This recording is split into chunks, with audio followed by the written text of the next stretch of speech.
is here yet.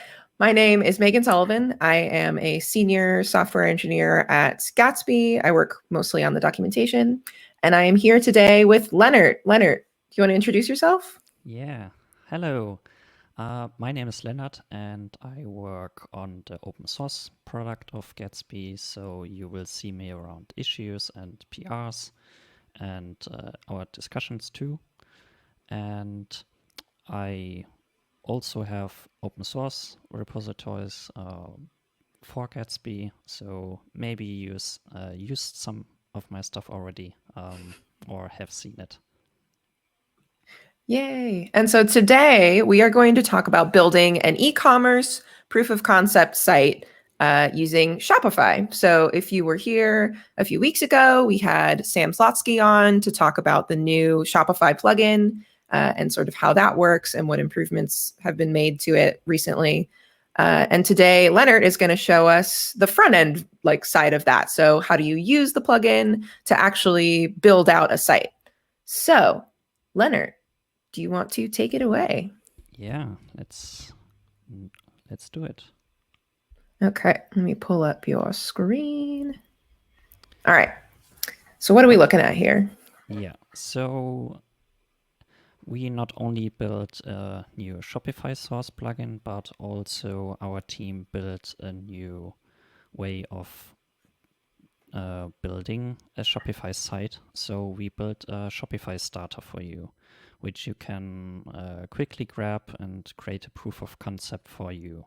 So in the end, you can clone the starter, enter your credentials, and then you're good to go. And what we are already looking here at is the starter. So in this starter here, and I will share the link so that you can visit it online. We have 10K products and 30K variants in it. So a pretty big site already.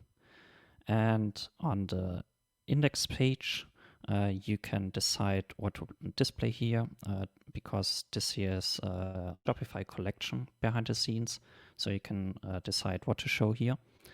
And as you can already see, all these fantasy products, of course, have different categories which you can filter by.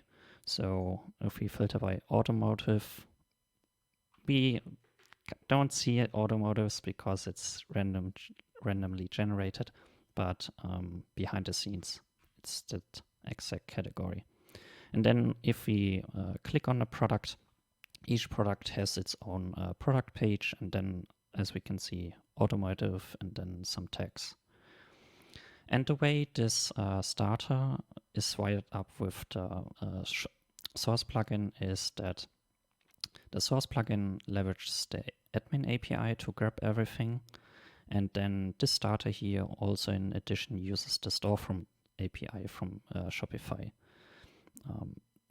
And this way we can add stuff to our cart. And once we press it here, we can also already check out and increase the quantity here. And it will go directly to Shopify itself. And then I think the also a really killer feature of the starter here is the search page. And if you dig into the source code itself, which we'll just see in a minute, you can see that this here is statically pulling the images for this initial view from the admin API, and then all the other information, like if you filter by books, this information here is coming from the storefront API, but it's also leveraging our new image plugin. So it's super fast, super snappy, and has responsive images. Okay, so that was much talking. What we now want to do is, you can also another link here. So what we will do now is leverage the deploy to Gatsby Cloud button here to set up a new proof of concept page. And what it will do is clone this starter here, put it into our own repository, then spin up a new site on Gatsby Cloud, and then we will be able to see it live on the internet ourselves.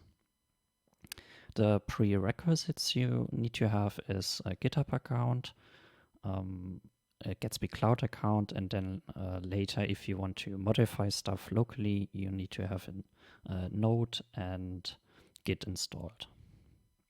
Okay, so once we press on the button here, since I'm already logged in, it will ask for some information. Oh, could you make it bigger, the font Yep. size? Sweet, that's perfect. So it, since you can have multiple workspaces in Gatsby Cloud, it asked for one. In this case here, I'm using my personal one, not a Gatsby one. And it asks me for the name it should fork or clone the repository under. In this case, I will just use Shopify demo here.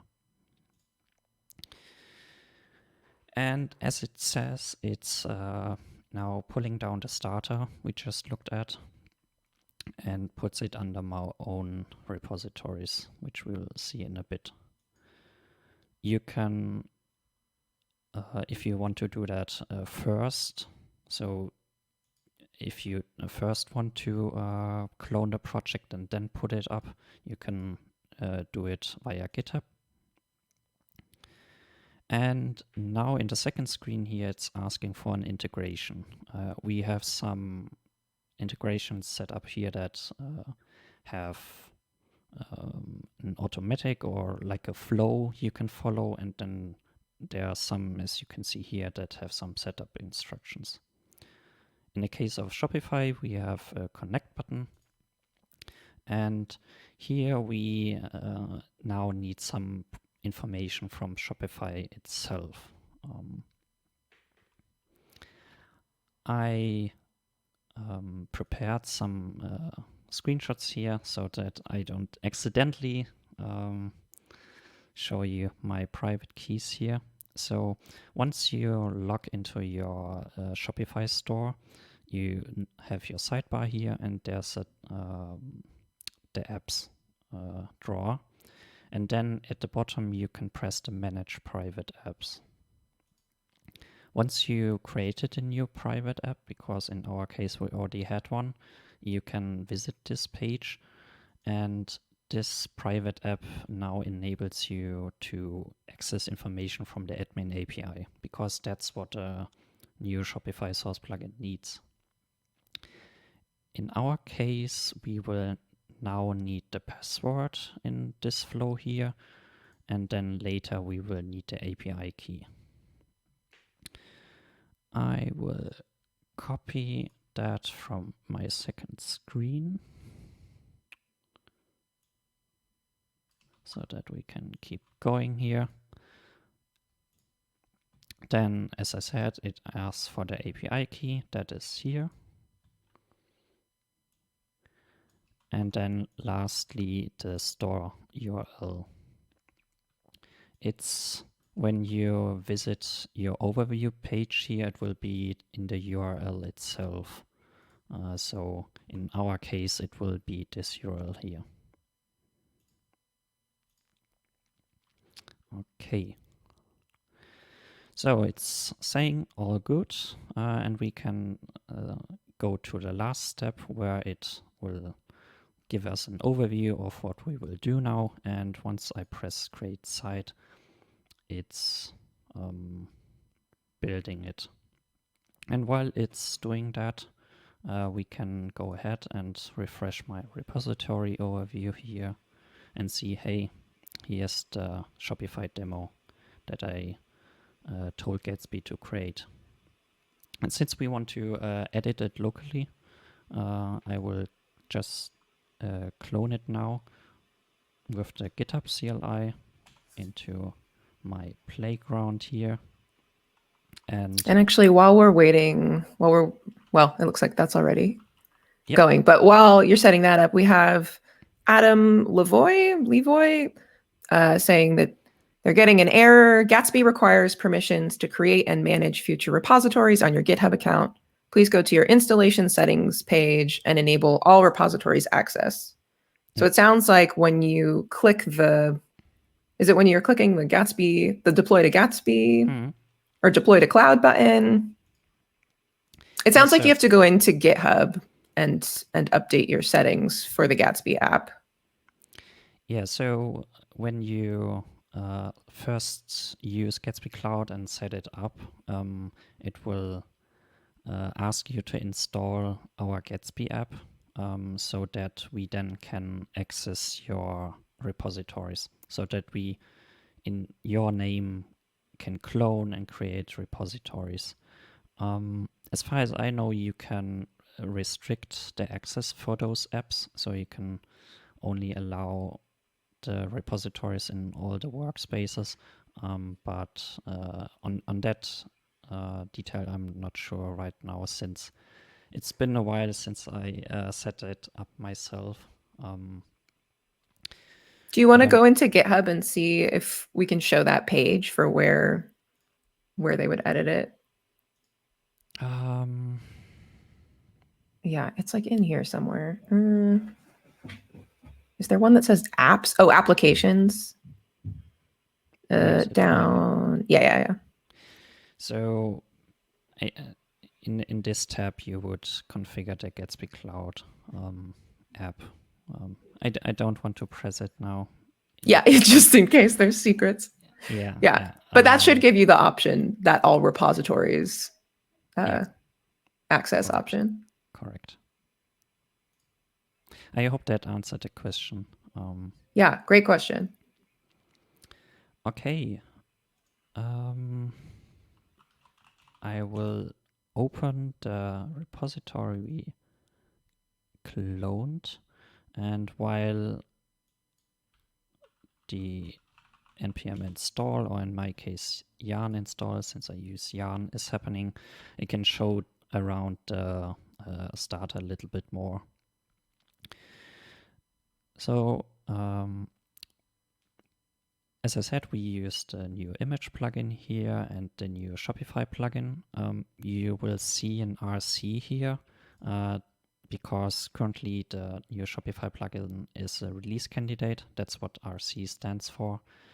And with this shorthand, you tell npm or your package manager to install the @rc version of the plugin or of the package itself. Once that's stable, you will see, I think, version 5 or version 4 of it, I'm not sure. So that's a temporary thing here. If you look into Gatsby config, you're probably familiar with the site metadata and the plugins here. A more recent feature we have here is the flags. And with that, you can activate experiments that we currently have. And in this case, we have fastdev activated, which is kind of like a catch-all for all flags we have that improve your local development experience. And if you use it and have some sort of feedback, we would appreciate it. Once we start the server, which we, I think, can do just in a bit, we will see a note of it.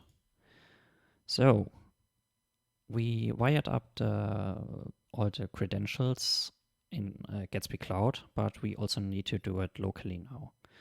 And you can copy paste the .env.example file here and rename it to only .env. I will also do this off screen so that you don't see our keys here, but with the .env then correctly filled out, the Shopify source plugin will be able to access that information. So off the screen, copy, paste, and we are good again. So the .env is filled out now, and once we start the server with Gatsby develop, we will at the beginning here now see the information, hey, you activated FastDev, so it will do this and this and that, and if you have feedback, you can go to the links here. We can also now see that the Shopify source plugin is pulling the data, and under the hood it uses the bulk API, and in the previous version we used the storefront API since at that time it was easier to get started, but we quickly hit rate limits and performance issues. So in the new version we switched to the admin API and the bulk operations here. Yeah, and if you're interested in more details about that, Sam talked more about the bulk API in the stream that he was on a few weeks ago. So you should check that out. Okay. It's building the development bundle here, and okay, now we are good to go. Oops, wrong screen.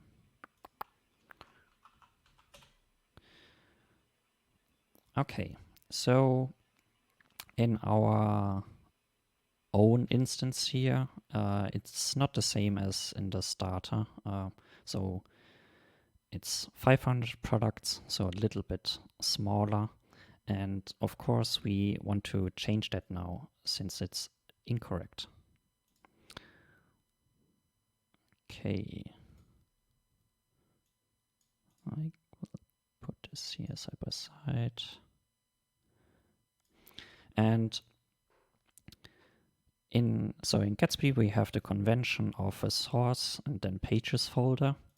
And in the index page here is what we see on the right. So once I edit this part here, since we only have 500 products, really, we will see it updated.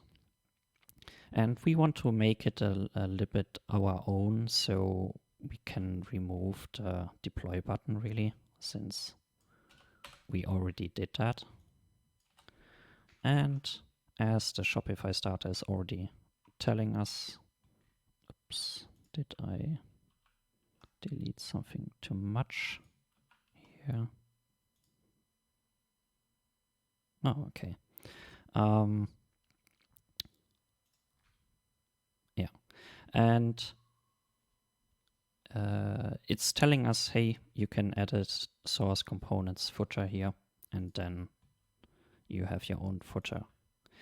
But I guess that's not really the point of a POC.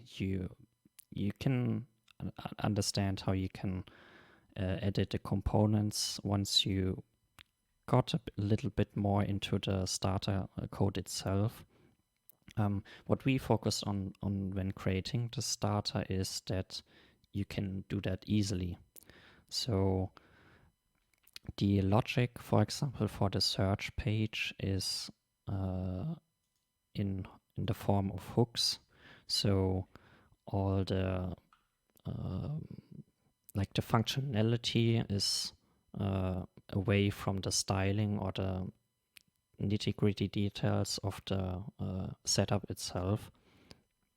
So if you have another use case for the search, for example, you can edit all the React hooks we have here. Okay. Real quick, there's another question. Setting up the Shopify integration, is my store URL my Shopify URL or custom domain? Okay. It's the Shopify URL that you see when you... They also then said, went with my Shopify domain, seems to be working. Okay, hooray. Cool.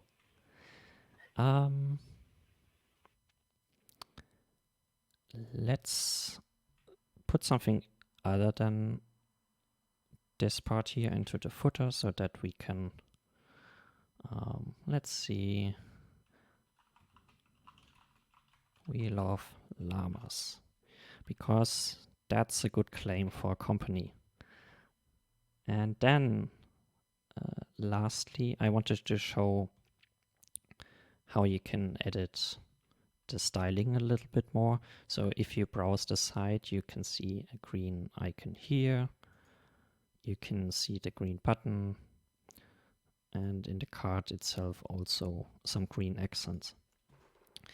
And a really nice thing you can do is once you press inspect on the element, you can actually see what's happening behind the scenes here.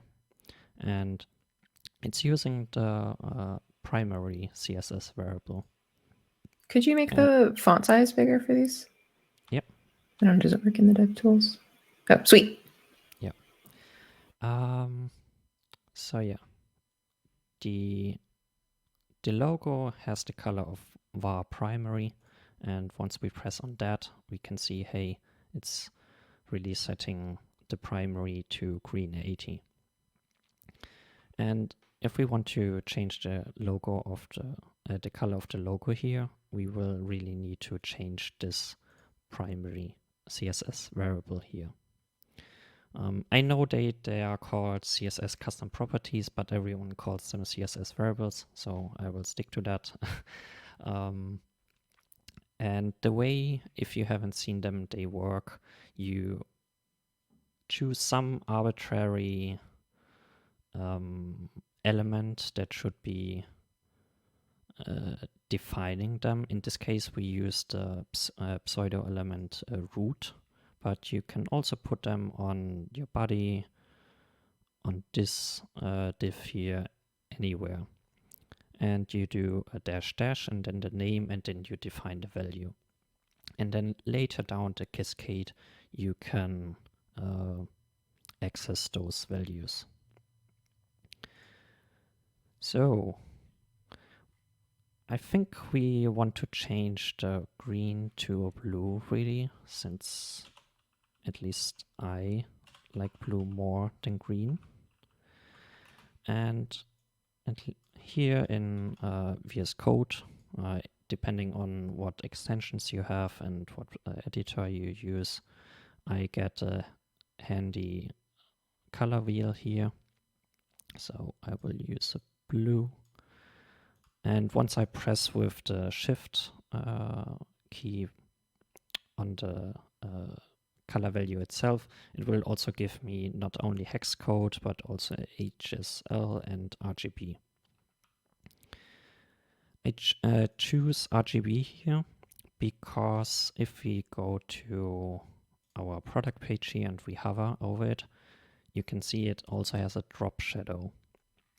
And this drop shadow is coming from this shadow CSS property here. And the way CSS variables work is that you can't put everything in it. So you can't, for example, combine it in total, like say this is RGB here and then put the transparency behind it.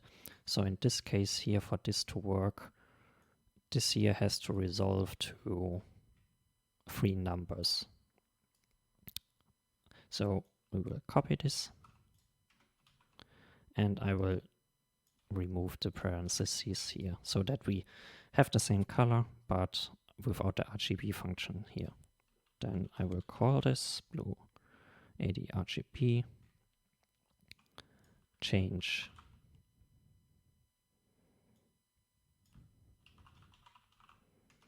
these 2 values, and here we are.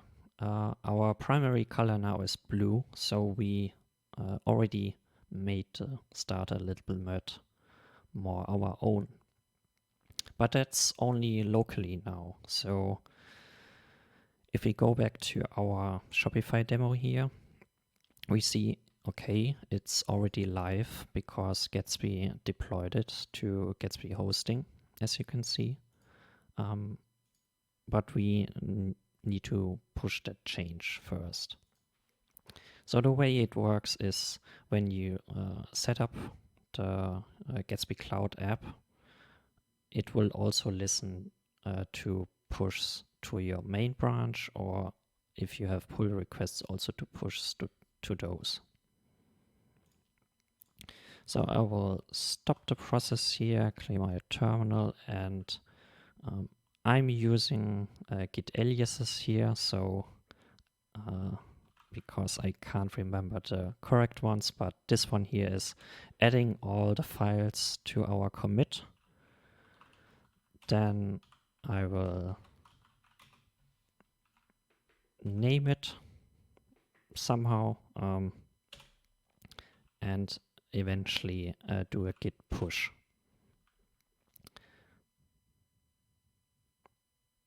Can you explain how pages for each product are created? Yeah, I can do that while it's building here. So I pushed change and you can see, yeah, it's already building here. Since it's a source change, so something in the source code changed, it will have to mostly recreate the page. Once we only change data in Shopify, it will do incremental builds. But while it's doing that, we can explain how the pages are created. Okay, cleaning up that here and doing that bigger. So we have the source and then the pages folder as usual. And I guess for the static pages, it makes sense. This is the index page. I think. And actually, maybe could you explain why there's only one product on the index page right now? Here? Mm-hmm. Because in our Shopify demo store here, I only defined this Lego product here into the collection of the front page. So if we go into here, into the GraphQL query, we can see, hey, give us the Shopify collection that has the name front page. And we only put that specific product into the front page collection. So that's how it gets there. Okay. And that setting, the front page setting, comes from the Shopify website. Okay. Yeah, correct. Okay, so the cart is defined here in the cart pages. And then for all the, I guess, auto-generated pages or programmatically generated pages, we use the file system route API. So if you haven't seen that type of syntax yet, you can name folders and files with curly braces. And this way create programmatic pages. So what it means is if we go to this Lego page here, and since it's a little bit small here, I will read it out. So after the initial URL, we have products because we go to source, pages, and then products. So that's our first level of the URL.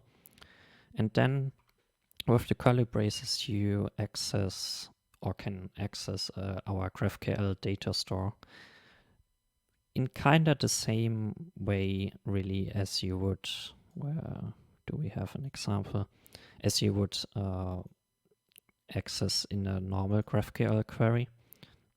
So you can really think of, you would query for Shopify product here, and then for the product type.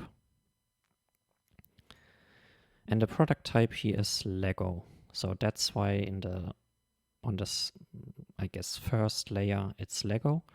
And then lastly, we want the handle of it. And the handle is also defined in Shopify. So that's why we access Shopify product here. And this is the last part. So that's the handle of it.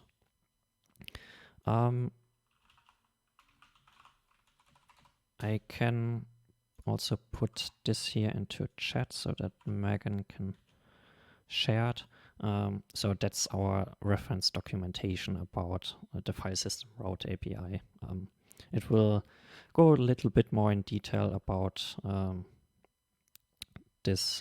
different syntaxes we have, and we also have an example you can look at. And yeah. And I guess the reasoning behind it, why we used it, is because probably in most cases it's easier for people who are not too deep into Gatsby to understand, because the alternative would have been that we have a Gatsby node file here and then use the more explicit create pages API to create those pages. And this way you can read the folder structure and then see, hey, we grabbed the product type and then the handle of it, and that's how it will create it. And this one here is kind of like commented out or not a valid component, but if you would want to create individual pages for the, in this case, Lego vendor, you could remove the .example here, and then also have under the, where is it? Here, vendor, and then it will be, for example, Lego. And then under those pages, you would see all the products that a different vendor has. And again, that's using the file system route API here. Okay. I will make this bigger here again. As you can see, also in the history here, our change we pushed built successfully. It was also published. So once we go to the preview here, I meant this part, you can see, hey, our demo is still up on Gatsby hosting here, and we have our blue buttons all the way, and it's really like our own store now. If you see an ever updating there, it might be because you have, where is it, multiple local storages here. Let's see. Because the way the storefront API works, it is that it puts your cart into local storage, and then it accesses that information if you revisit the site again. For some reason it has problems adding stuff here. I don't know. And that's pretty much for now how you can, as a summary, how you can use the Shopify starter, then edit some stuff. More importantly, edit your Shopify product behind the scenes. So this here is the store that we are currently using, and let's see, can we find Lego Superheroes? You've also got another question in the chat. Mm-hmm. Can the GitHub repo remain private? I guess after you clone it, Yeah, can you make it a private repo? It can. So currently when it creates the repository, it will be public, but you can make it private and it will work the same. Okay, let's see. let's compare if this is the... Okay, this seems to be the product I want to edit. I will put in a hello stream there and then save it. And when we initially, if you remember, when we initially wired up Shopify by pressing the Shopify Connect, it also set up webhooks into the Shopify store itself. So what that means is that once I edit something in Shopify, it will send a webhook, which is basically a little request to Gatsby and tell Gatsby, hey, something new happened. And then the Shopify source plugin itself will figure out, once we are down here, it will figure out what changed. And as you can see, that was pretty quick. So it only took 16 seconds for the source plugin to know that we only added the hello stream here to push it. And that's how your content creators can edit stuff in Shopify and see it be published automatically. And as we can see here on our live Shopify site, we now have our hello stream that we just added. I guess then coming back to the repository here, if we also refresh that, we also see our changes. And as I said, you can also make this a private repository, so it doesn't have to be public.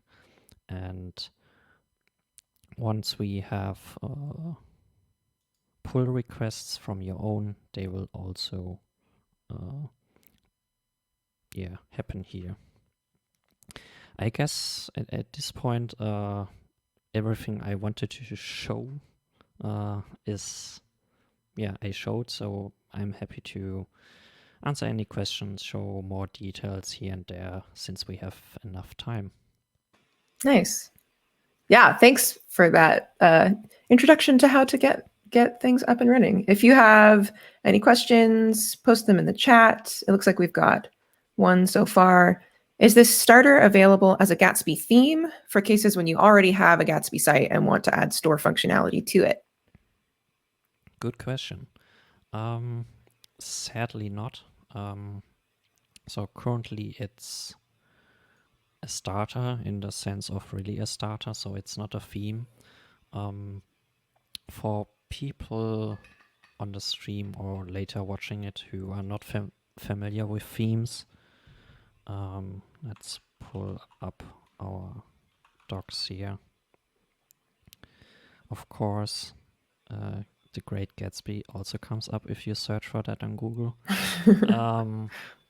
So the differentiator is with a starter, you clone this project here, and then from that point in time, you're like disconnected from our upstream changes. And then what really is a Gatsby theme is, I will also put that into chat so people can read it themselves, and if they want to. It's like a Gatsby site packaged up as an NPM package. So if in like hypothetically speaking, if this would be a theme and not a starter, as OliPixel said, you could install it as an NPM package and then maybe have it as at a /shop, and then you would have all the functionality we showed here already happening. I guess as a workaround, if you don't want to fully adapt or move some parts of the code of the starter into your own project is you could build it as a separate site with a path prefix.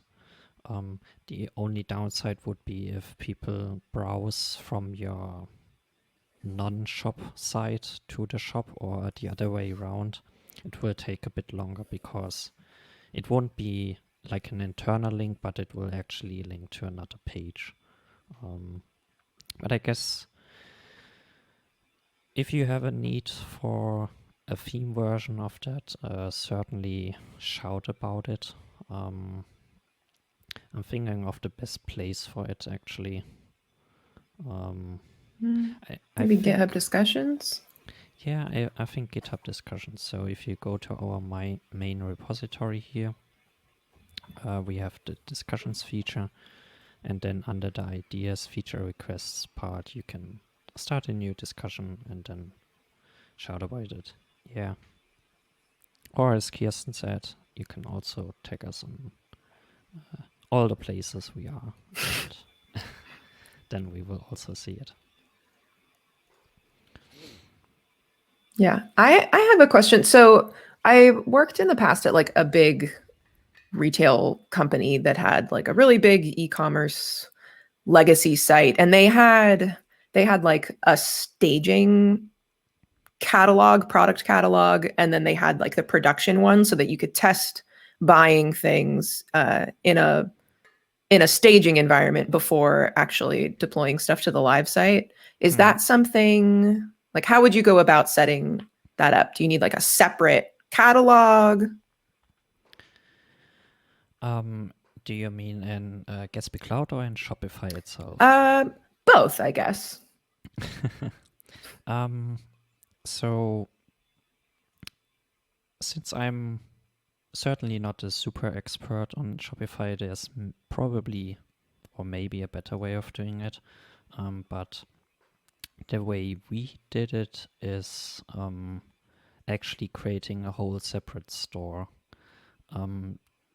that you can then see here in your overview.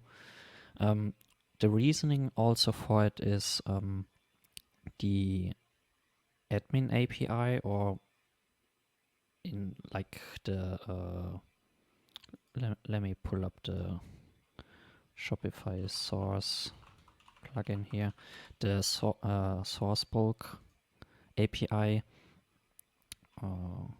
Also put that into chat. So it doesn't allow you to, the bulk operation API doesn't allow you to pull information at the same time from different places or different builds, so to speak.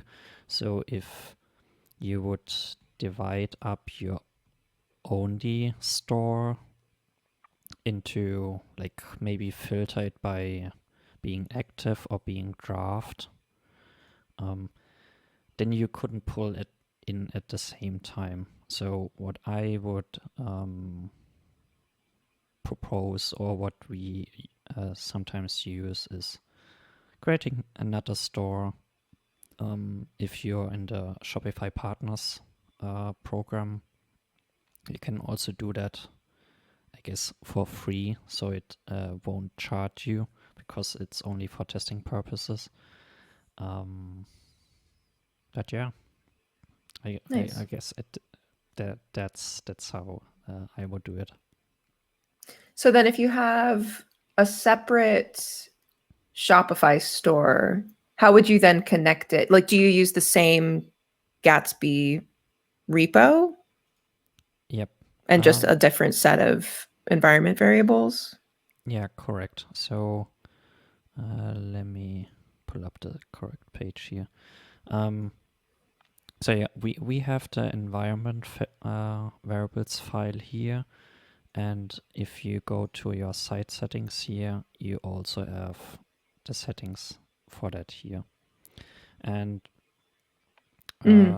yeah, so you would enter the different environment variables depending on what, if you're on staging or production and so on. And Okay, cool. I saw a question in chat, is there a checkout functionality? Yes, there is. So go to this, choose something, and then add it to cart. And it's empty. Did it not save this? Or is my internet flaky?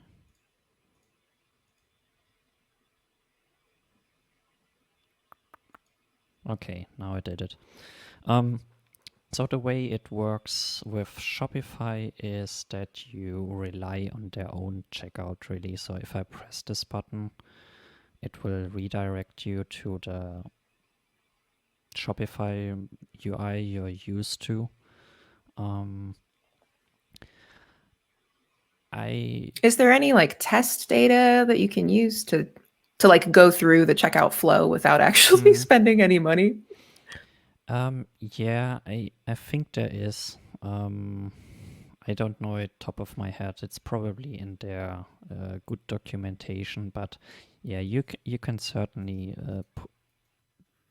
put in some weird stuff here, and then it won't do anything. At least I know that in our test store here, we also set it up that it shouldn't do anything. It's just for testing purposes. But what I wanted to say is,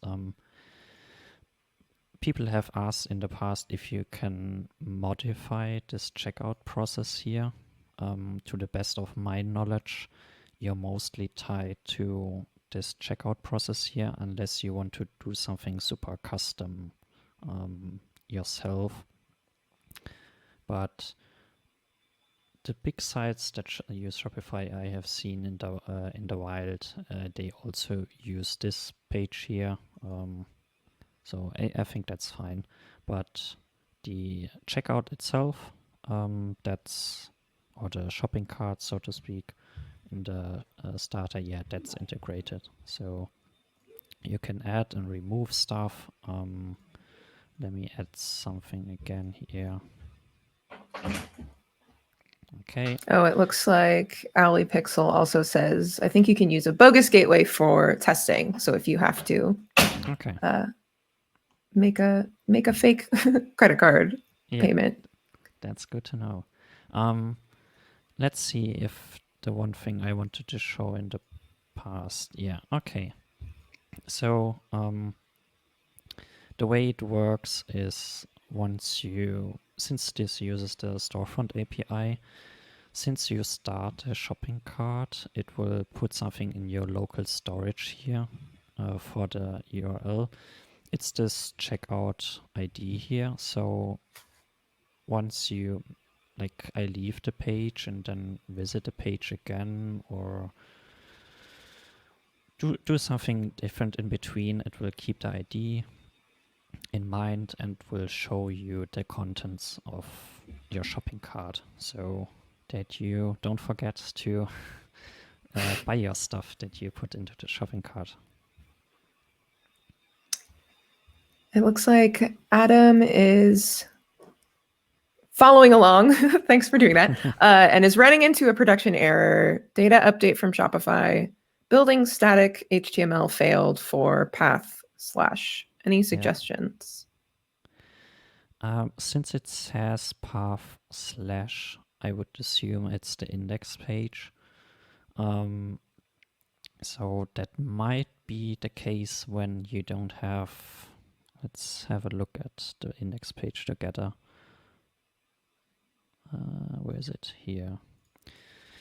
So it might be the case if you don't have any products at the moment, or if you don't have a Shopify collection with the name of front page and a product in that. So this might be the case of why you see that. But I also understand why that might be not so clear. So if that was the case,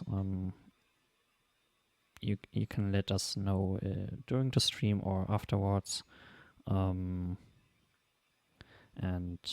then we could maybe improve the documentation on saying, hey, you need a front page collection or If you want to edit the index page anyways, you can pull out the query here, pull out the listing, and then have your own page. Yeah, since it depends on what you want to view anyways. Yeah. Nice. Any further questions from folks here in the stream? Yeah, you're welcome.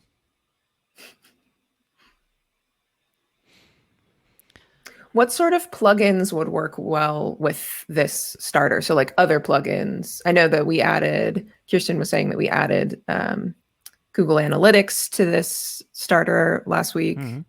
What other sorts of things would go well with that?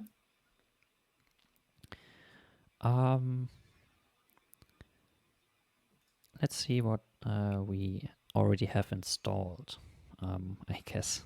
So Google Analytics, we have the sitemap plugin, and what I would probably say would be a good case for a shop would be maybe an RSS feed, depending on if you want some sort of automation with other services that could maybe listen for something on that. Let's see what else. I guess you can, like, every plugin, every other source plugin is a cool addition, because that reminds me of a use case. So what we heard from people testing out our Shopify stuff and all that, they said that, hey, even though Shopify has this articles or blogs, I think it's called like articles or something, is essentially you can write text or something, and they told us, hey, it's not that great compared to fully fledged CMSs. So what you can totally do is clone the starter, make it your own, and then if you decide maybe add /blog for content marketing purposes to get that SEO juice there, you can write a blog, and really, like with the Gatsby plugins, you can choose whatever you want. You can use Contentful, GraphCMS, Sanity, like all the CMSs you can think of, and then add that blog page. You would query the data from your CMS, have it combined with the Shopify starter, and then essentially, yeah, you have new content there. So I guess that's a long answer to your question of what plugin. I think a source plugin would make a great addition, really, to write some more surrounding content about your stuff, or what you can ever think of. Yeah. Well, and I think that it's like a perfect example of the power of the plugin ecosystem, in that you can choose the best tool for whatever sort of functionality that you're trying to add. So Yeah. Shopify does shops really well, but there are other third-party services that have spent a lot of time thinking about the best blogging experience. And so with Gatsby plugins, you can have your cake and eat it too. You can have like the best experience in all of the tools. There's another question about live chat support plugins. Do we have any chat support plugins or integrations? I don't know of any off the top of my head. Not. You could make one. Not that I know top of my head. We could do a search in the Gatsby plugins and see live chat. I don't know if Crisp live chat is something someone would want to use. But either way, maybe there's a plugin for that. If there is not, we have some documentation on creating a plugin. It's in the, where is it? In the how-to section, and then in this case here, creating a local plugin. Yeah, that's the section I want. So it will guide you how you can create and add a plugin to your page. But you don't have to create a plugin if you only want to use it for your own. But it's always nice to share this, because then other people can use it. But yeah.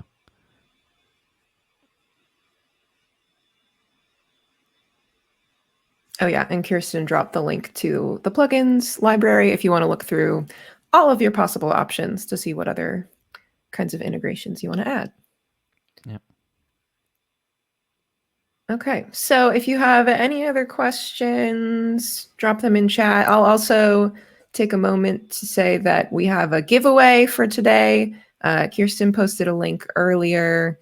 Let me see if I can find it. With a link to a survey, a really quick survey that will, we're going to pick 10 winners. So go and enter yourself in that. And then let me just check and see. It doesn't look like we have any other questions in the chat. So Leonard, thank you so much for coming on today and for teaching us all about Shopify things. Do you have any last things that you want to plug, or places that people can find you on the internet? Yeah, I guess my Twitter is the best place, really. You can, follow me there to mostly hear about Gatsby stuff.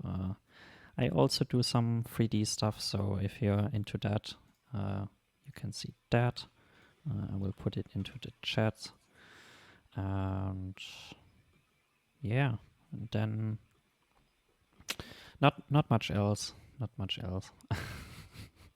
The 3D stuff is pretty cool. I have been wanting to learn more about that, so lots of fun. Well, thank you for coming on. And as always, you can reach out to us on Twitter, GitHub, Discord, wherever the Gatsby people are. And we will see you next week. Next week, we're going to do another one of the Learn with Megan and Generosa, or whatever we decide to call this series, where we're going to go through part 2 of the new Gatsby tutorial. So if you are interested in brushing up on some of the basics, you can come and join us for that. Otherwise, we'll see you in a couple weeks. Yeah. Bye-bye. Bye, everybody.